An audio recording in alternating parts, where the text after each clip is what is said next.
MrsSperry.com presents Romeo and Juliet, Act 5, Scene 3, Summary. Paris and his page, young servant, go to the Capulet tomb where Juliet is buried.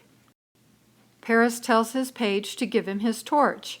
Then Paris changes his mind and tells the boy to put out the torch because Paris does not want to be seen. He tells the boy to go under the yew tree, put his ear to the ground, and listen for anyone coming near. The boy puts out the torch, gives Paris the flowers, and goes under the yew tree, also known as the tree of life or the resurrection tree. He talks to himself, saying he is afraid to be alone with the graves in the churchyard, but he will do as he is told. As Paris puts flowers around the Capulet tomb, he talks to Juliet. He calls her his sweet flower and says he is decorating her bridal bed. He says it is so sad that the canopy, cover or top of her bed has dust and stones. He says he will water the tomb every night, or if not, he will make her tomb wet with his tears. He will perform his obsequies, remembering ceremonies for the dead, every night. He will cry and put flowers on her tomb. Paris hears his page whistle to warn him that someone is coming. Paris is unhappy that someone is interrupting his obsequies and rituals of true love. As Paris watches from his hiding spot, Romeo and Balthasar appear. Romeo takes a mattock, a digging tool like a pickaxe, a crowbar, and a torch from Balthasar. Romeo gives a letter to Balthasar and tells him to take it early in the morning to Romeo's father. Romeo tells Balthasar to promise on his life that no matter what he sees or hears, Balthasar must not stop Romeo from doing what he has planned. Romeo says that he is going down into the bed of death, the tomb. He says he wants to see his lady's face. Romeo lies and says he also wants to go in to get a ring that he will use for some important business. Romeo tells Balthasar to leave. Romeo says that if Balthasar gets curious and comes back to watch Romeo, Romeo will tear Balthasar's body apart and throw the limbs and pieces around the churchyard. Romeo says the time and intents, the situation and Romeo's plan, are savage, wild, fierce, and inexorable, uncontrolled, wild, strong, and unstoppable. Romeo says he is wilder than a tiger with an empty stomach or the waves of an angry sea. Balthasar says he will go away and will not stop Romeo.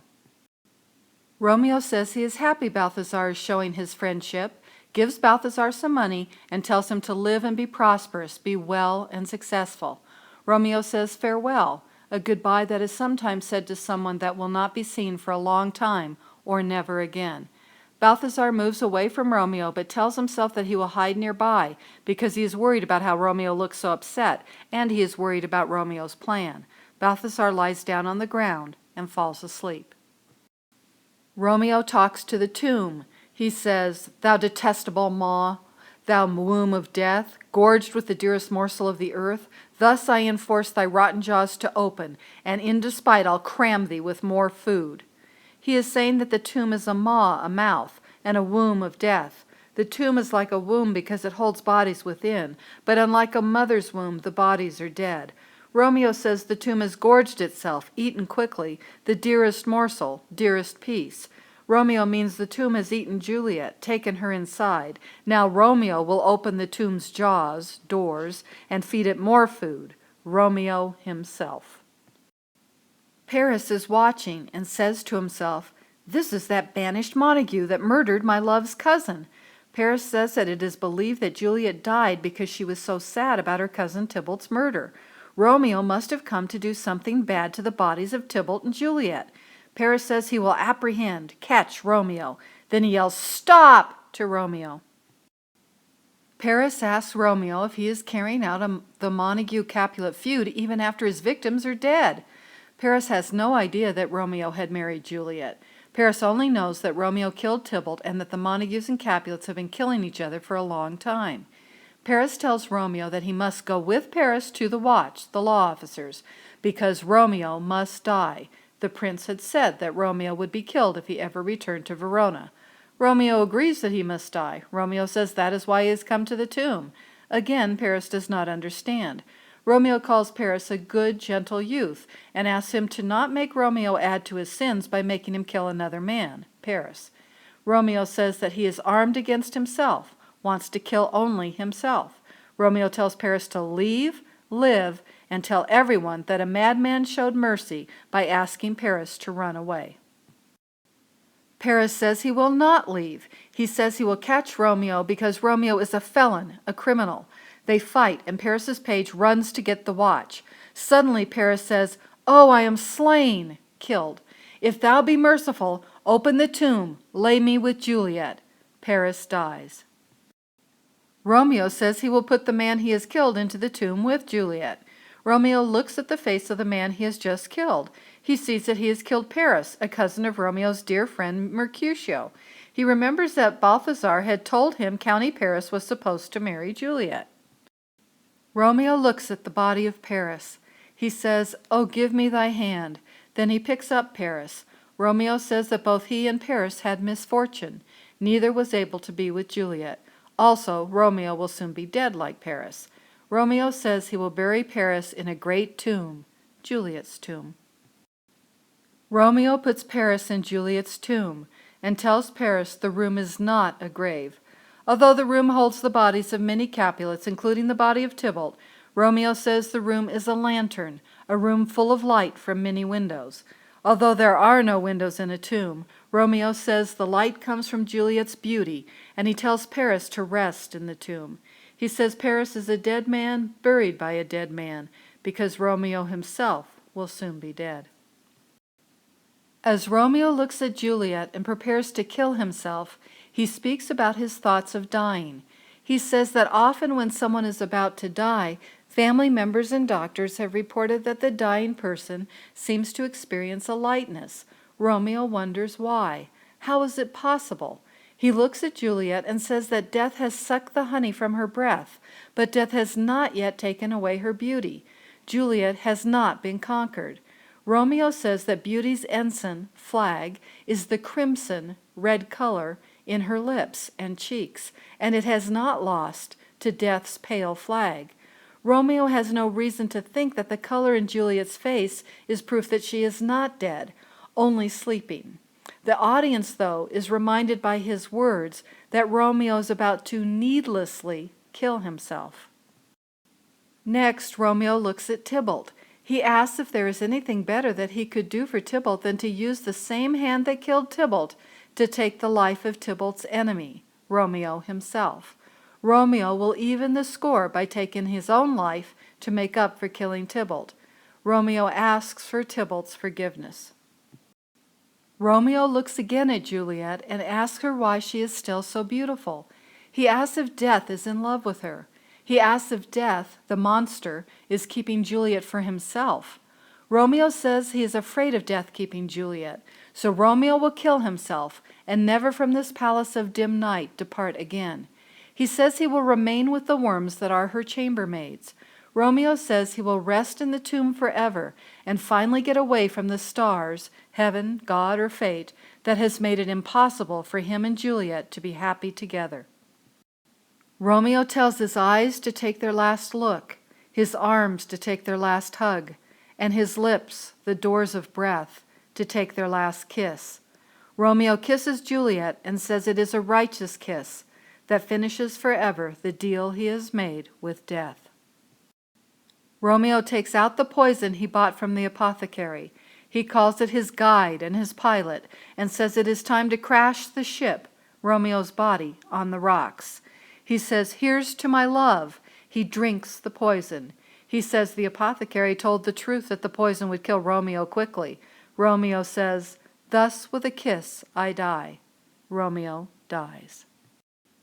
After learning that Romeo does not know about the plan for Juliet to fake her death, Friar Laurence is hurrying to the tomb carrying a lantern, a shovel, and a crowbar. He prays to St. Francis for speed. He says he's been tripping over the graves. He hears something and asks who is there. Balthasar answers, saying it is a friend, someone who knows the friar well. Friar Laurence blesses Balthasar and asks what torch is burning in the Capulet tomb to uselessly give light to worms and eyeless skulls. Balthasar says the torch in the tomb belongs to his master. The friar asks who Balthasar's master is. Balthasar says his master is someone the friar loves, Romeo. The friar asks how long Romeo has been in the tomb. Balthasar says Romeo has been there for a half hour. The friar asks Balthasar to go with him to the tomb. Balthasar says he cannot go with the friar because Romeo said he would kill Balthasar if he interfered. The friar says he will go alone. He says he is full of fear that something bad has happened. Balthasar says while he had been sleeping under the yew tree, he had dreamed that his master had fought someone and killed him. When Friar Laurence gets to the tomb's entrance, he sees blood and swords. He asks why there are bloody swords here which have been left behind by their masters. He asks why discolored swords are next to a place of peace. Friar Laurence enters the tomb. He sees the pale dead Romeo. He sees Paris covered in blood. He says that an unkind hour is guilty of the sad events. Juliet wakes up and sees the friar. She is happy to see her comfortable friar and asks where her lord Romeo is. The friar hears a noise outside the tomb and tells Juliet she must come out of the nest of death, contagion, and unnatural sleep, the tomb. Friar Laurence says that a power greater than theirs has ruined their plan. He tells Juliet that Romeo is lying dead on the floor, and Paris too is dead in the tomb. He tells Juliet he will take her to some nuns, but she must hurry and leave the tomb. He says the watch is coming, the police, and he cannot stay. Juliet tells the friar to go away. She says she will not go. The friar leaves. Juliet looks at Romeo, sees the cup that had held the poison, and understands that Romeo killed himself to join her because he had thought she was dead. Juliet says, "What's here? A cup closed in my true love's hand? Poison, I see, has been his timeless end. O churl, drunk all and left no friendly drop to help me after?" Juliet wants to die to be with Romeo, but there is no poison left in his cup. She kisses him, hoping there will be enough poison on his lips to kill her. His lips are still warm. This fact reminds Juliet and the audience that time is important. If Romeo and Juliet had gotten time to get their parents to accept their marriage, if the friar's letter had gotten to Romeo in time, if the friar had gotten to the tomb in time, or if Juliet had woken just a little earlier, then they could have lived. The watchmen come with Paris's page. They ask him to lead them to where Paris and Romeo had been fighting. Juliet hears them and knows she must hurry. Juliet finds Romeo's dagger. She takes it and says, "O happy dagger, this my body is thy sheath, case or container. There rust and let me die." Juliet stabs herself. Juliet dies. Paris's page tells the watchmen they are in the right place. They should go to where the torch is burning in the tomb. The first watchman sees bloody ground and tells some of the other watchmen to search the churchyard and arrest anyone they find. The first watchman and other watchmen walk into the tomb. The first watchman says that it is a pitiful sight to see County Paris killed and Juliet bleeding and newly dead, even though she had been buried for 2 days. The first watchman tells the other watchman to go tell the prince, the Capulets, and the Montagues what has happened. He tells the others to search. The first watchman looks at the scene and says, "We see the ground whereon these woes do lie, but the true ground of all these piteous woes we cannot without circumstance descry." He means he and the other watchmen can see the sad results, but they cannot descry, see, or discover the cause until they learn the circumstances, the story behind what they now see. The second watchman returns with Balthasar. He tells the first watchman that he has found Romeo's man. The first watchman tells the second watchman to keep Balthasar with him until the prince comes. The third watchman comes in with Friar Laurence. The third watchman tells the first watchman that he has found a friar that trembles, sighs, and weeps. The third watchman says he took a spade, a shovel with a narrow blade, and a mattock, a pickaxe, from the friar. The first watchman says, "A great suspicion." He tells the third watchman to keep the friar in the tomb until the prince arrives. The prince comes in. He speaks about himself in third person and says, "What misadventure is so early up that calls our person from our morning's rest? What bad thing has happened that I must awaken early?" Lord and Lady Capulet run in and ask what everyone in Verona is yelling about. Lady Capulet says that some people in the street are yelling Romeo, some are yelling Juliet, some are yelling Paris, and all are running to the tomb. The prince asks the first watchman to explain what has happened. The first watchman tells the prince that County Paris has been killed, Romeo is dead, and Juliet, who is supposed to have been dead for some time, is now warm and newly dead. The prince tells the first watchman to investigate and learn how the foul murder happened. The first watchman says he has a friar in dead Romeo's man, Balthasar. He tells the prince that the friar and Balthasar had tools for opening dead men's tombs. Lord Capulet tells his wife to look at their bleeding daughter. He says the dagger made a mistake and thought its house was in Juliet's breast instead of in Romeo's sheath, carrying case. Lady Capulet says that what she sees makes her feel old and like she herself will die soon. Lord Montague comes to the tomb. The prince sees him and says Montague is early up, awake early, to see his son and heir early down, dead at a young age. Montague does not understand. He says his wife has just died because she was so sad about Romeo being banished from Verona. He asks the prince what new sadness has come to him in his old age. The prince tells him to look. Lord Montague looks and tells his dead son that he had bad manners because he pushed ahead of his father to get to a grave. Romeo, a beloved son, should not have died before his father.